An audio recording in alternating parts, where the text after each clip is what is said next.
All right, what up? We have Waiver Wire Tuesday, one of my favorite days just because it's fun doing waiver wires, getting yourself some new talent to potentially start for week 5 here.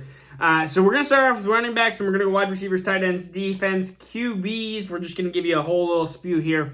Running backs that are over 50% owned, 54 and 50% owned, but if they're out there, I am spending about 8 to 10% of my FAAB on these two running backs. It is Brian Robinson. He is recovering from those gunshots. And then Raheem Mostert, who's been getting the majority of the snaps. And his snaps have been increasing as well over the last couple of weeks. All the way up into over 70% of the snaps this last week. So Raheem Mostert, 50% owned. There's 50% of the leagues.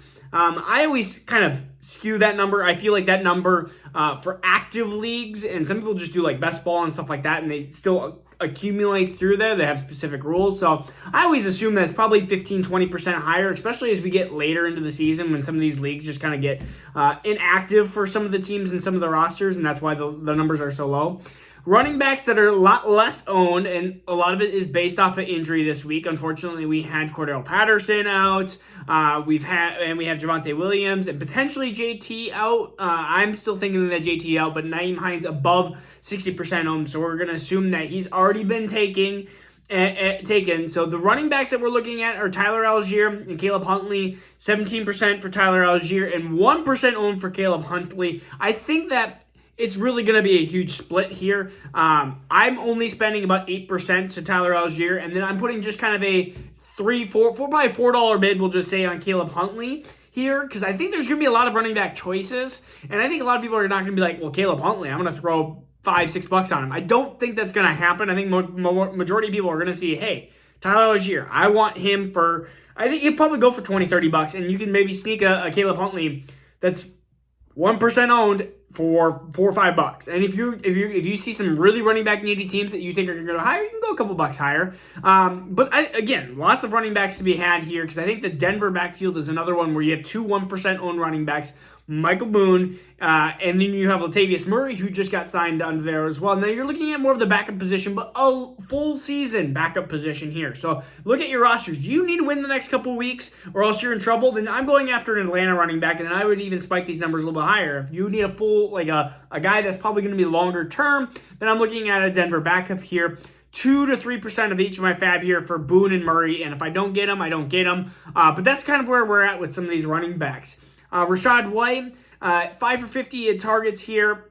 Caught all of his targets. 27% owned. Another kind of 5%er here. And Isaiah Pacheco, 19% owned. Another kind of $4 or $5. So again, a lot of these running backs, $4 or $5. Tyler Algier's the number one running back here. I have him at 8 to 10% here. But if you want to go up to 15-20%, see if you can get that running back, then go for it. Tyler Algier would be my number one choice of these running backs. If you need an immediate, just start. And by the way, if you like these types of videos, please subscribe. It helps out. And put a like on the video. We do waiver wires every Tuesday, and I try to put out a video. Sometimes it's every day, and then kind of throughout the season, it's just been busier trying to watch and catch up with film. So a lot of the times it's about 4 days a week, Monday, Tuesday, Thursday, Friday, and I answer questions almost immediately through the videos. So wide receivers here, Isaiah Mckenzie is my favorite one, but he's also 47% owned, somebody I actually talked about last week because he's facing Baltimore's horrible defense, and he scored, made me happy. I actually started him in a desperate measure just because I was falling apart at the wide receiver position with Keenan Allen and Amon-Ra St. Brown in the league. And so that's what's happening. 8 to 10% is what I'm bidding on here. Jameson Crowder is out probably for at least a while. I don't think it's the entire year quite yet, but I mean, I could see it being the entire year with his age. So again, 8 to 10%.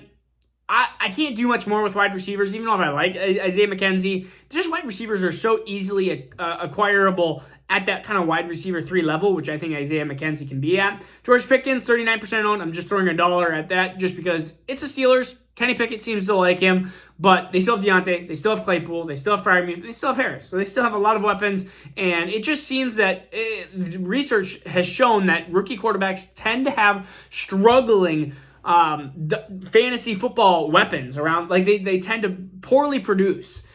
For fantasy football, their weapons at least. They can sometimes do well themselves, but they seem to poorly produce.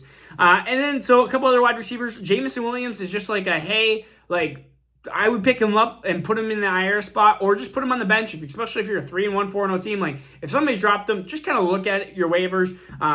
By the way, kind of PAA announcement, I guess Edwards is another one of those that you should kind of peek and look, because he would be immediately the backup in Baltimore. Justice Hill just seems to keep getting hurt. Another wide receiver, the last one that I'm going to put any money on, is $2-3 on Josh Reynolds. I think he's going to have another good week. DJ Chark seems to be having some issues, and Amon-Ra St. Brown might be still gone for another week, and so Jared Goff has been very capable this year at producing at the fantasy level, and so Josh Reynolds, another $2 to $3 bid there. I picked him up previous again to the my receivers were so piss poor. It was like Josh Reynolds and Isaiah McKenzie and who else was it? Like Jerry Jeudy? No, it was Justin Jefferson. I had those three. And I was like, woo, doing well. But it works sometimes. So tight ends. Hayden Hurst, 20%, 21% owned. I'm lumping all these guys together. Robert Tonyan, 32%. Logan Thomas, 24%. Hurst and Tonyan, $2. $2. I just want to not bid one. I want to bid two. And really, Tonyan is more towards a 1. Hurst is actually probably 2. And I've always been talking about, why can't I think of his name? Tyler Conklin. I'm told that he should be picked up in most leagues now after his high targeted, basically first 3 weeks. So Logan Thomas, 24% owned. I'm throwing $1 on him if I really need a tight end here. Defenses, Miami, they're playing the Jets here, and then Jaguars, they're facing Houston. Jaguars have actually been a surprisingly good defense.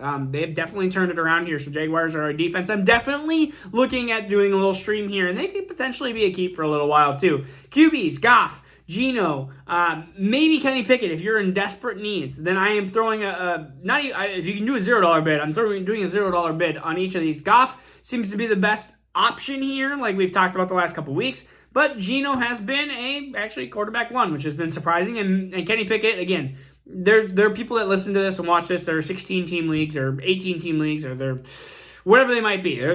I think that those would be the only options that I see kind of available left. I mean, a lot of teams are. I mean, maybe I'm just seeing this. A lot of teams are it seems rostering 2 quarterbacks right now, and I don't know if that's because the quarterbacks have just been so meh. Besides the top couple, I mean, you have Lamar, who's been amazing. You have Josh Allen, who's been amazing. You have Patrick Mahomes, who's been very well. But then you've had Herbert that's been hurt, and then Rodgers has been bad. Brady's been bad. Dak's been hurt.